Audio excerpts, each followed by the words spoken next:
So after shooting with the Leica Q2, using it mainly for street photography, there were a lot of things that I wasn't really happy with the way that particular camera was handling my style of photography. And these shortcomings are exactly the reason why I decided to order the Leica Q3, because it addresses all these shortcomings and problems that I was having with the prior version. So here's the first one.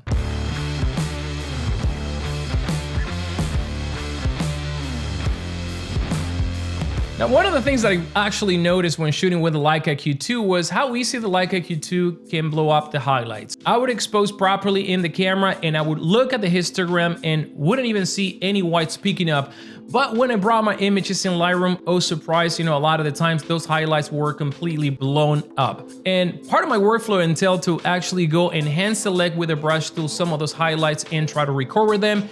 And a lot of the time that wasn't even cutting it. Now, one of the biggest issues that I had with this camera that caused me to miss a lot of shots was the fact that the screen was fixed. And call me whatever you want to call me, but shooting with Sony cameras that all of them now have some sort of form of articulated screen, and even with the Fuji X100V, which happens to be my favorite camera, I got used to that approach and I got used to that technology. I can simply tilt the screen to get the shot. Now, this is not only something that is going to be arthritis friendly for some of us that are getting older, but it's something a way not to spook your subject, especially if you have someone coming at you and you want to take a picture of them.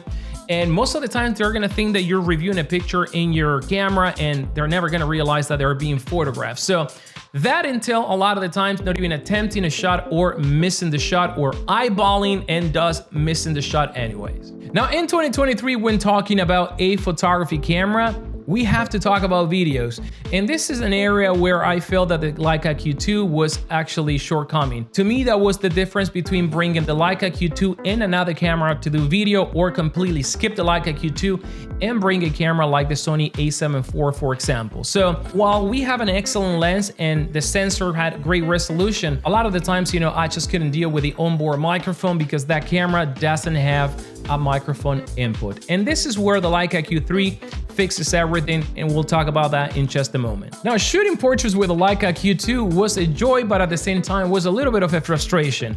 And even though this camera features a 47 megapixel, which, that to me is a high resolution sensor, the fact that this camera has a built-in 28mm lens f1.7, a lot of the times when approaching portrait, you have a few ways that you can go by. One is coming as close as possible to your subject, and the second one is to pretty much shooting wider and then cropping in post. And that is kind of like the approach that I liked. But the problem is that when dealing with a built-in 28mm lens stuck to the camera that you cannot change, cropping that aggressively into a 42 megapixel image, a lot of the times that entails you losing a lot of details and resolution. Now, the Leica Q3 fixes that because we have a 60 megapixel sensor, and I think it's going to be ideal for, cropping more aggressively, confidently knowing that you are going to retain more detail and resolution in your images. Now, when it came to lower light performance, I know you can call this camera a low light monster like a Sony a7 IV, for example.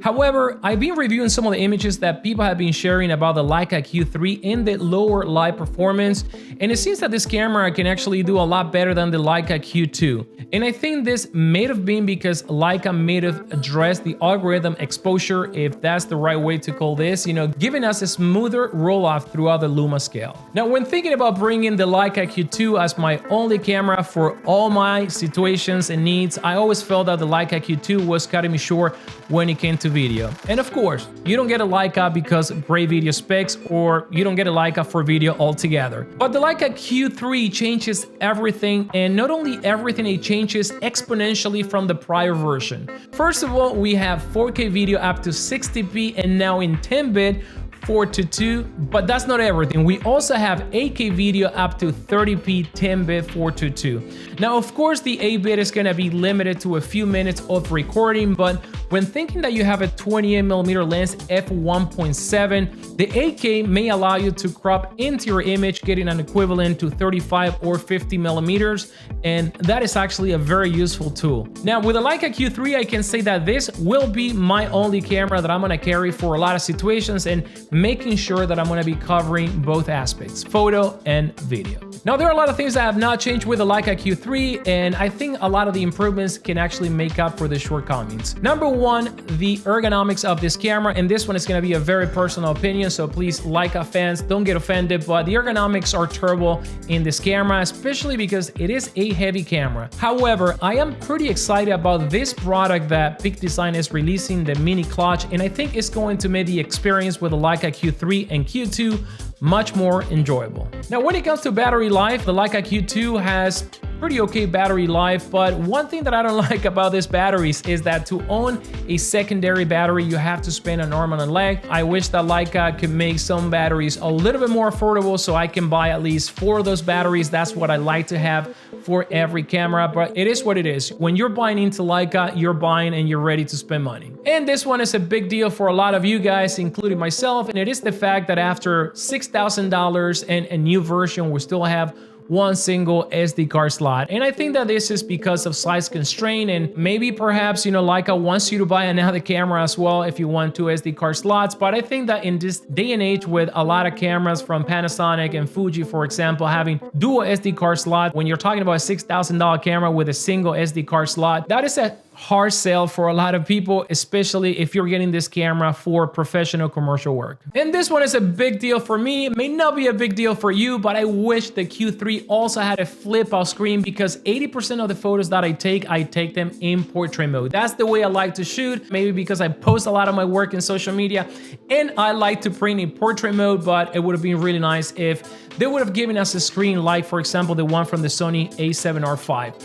But it is what it is. I take a tilt up and tilt down before the fixed screen that we had before. And here are my conclusions about the Leica Q3, even though I still don't have the camera, but I do have the Leica Q2. And it is that shooting with Leica cameras is not about the latest technology, it's not about the fastest camera, it's not about the best video spec, it's not even about the best ergonomics. It is about photography, period. When you shoot with Leica cameras, you have to slow down. These cameras are gonna allow you to refocus back into composition and into creating a great image. And I say, and I mean it, even as professional photographers, we're used to like shooting pretty much everything that goes by or whatever pose we see in front of us from our model, because we don't have to spend, you know, for those shots to be developed. Now with the Leica Q2, everything changes. You know, when I go out with my Leica Q2, my mindset, it is that I'm not gonna shoot everything that goes by, I'm gonna shoot those best concepts that come to my head and take the time to capture them. I think that's the beauty about Leica cameras and why these cameras have such a huge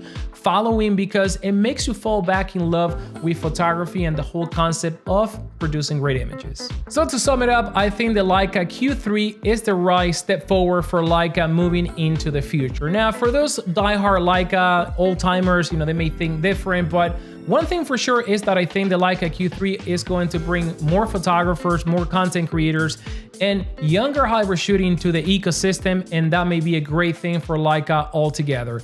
I am planning to make a comprehensive review of this camera once I receive it, and I gotta say that I'm pretty excited, guys. So if you have any comments, drop them down below. Let me know if you're thinking about getting Leica Q3. What do you think about Leica Q2 if you own one? And until then, I will see you in the next video.